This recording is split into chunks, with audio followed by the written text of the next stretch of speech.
So I cut this path in a couple of years ago so people can just cut across instead of having to go around.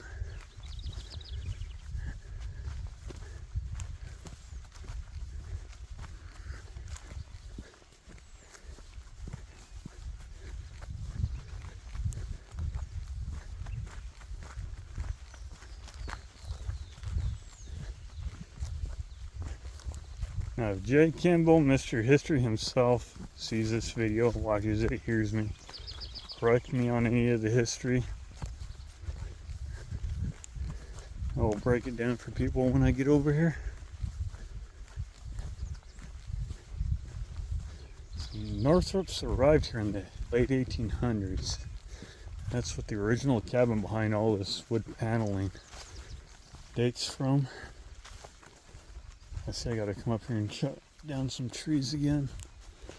Ridiculous how quick they grow.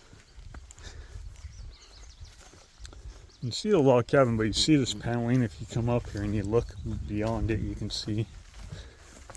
You can tell. You can see the original cabins.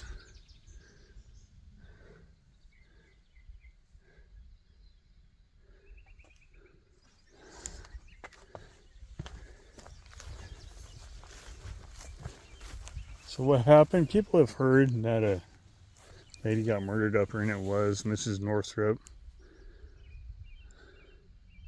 It's the Sanford family. If I remember right, her husband passed away, and Sanford had a contract over the land for the usage of it for his cattle, I believe. And when her husband died, she wanted to change the terms of the contract.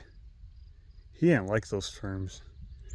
She shows up at the cabin one day, which would have been the area over here, I'm guessing. Supposedly he was going to shoot someone else, but the original story I heard was he didn't like the terms of the contract, so he walks up with his revolver into the back door, puts it to the back of her head, and pulls the trigger. The other story I heard, I'm not sure which one Jay agrees with, is there was a struggle and he accidentally killed her. The bullet was meant for someone else, but either way, this is where she died. If you read the Coulee City article from the paper back in the day, he was going to ride through the cabin and kill any witnesses. Her niece hopped on her horse and got out of there before it happened. Turned himself into federal marshal in Coulee City. The following day, they found him of not sound mind, so he was released to his family. His family locked him in a basement cellar for 3 years, I think it said. Israeli Sanford was his name. I think he was 64.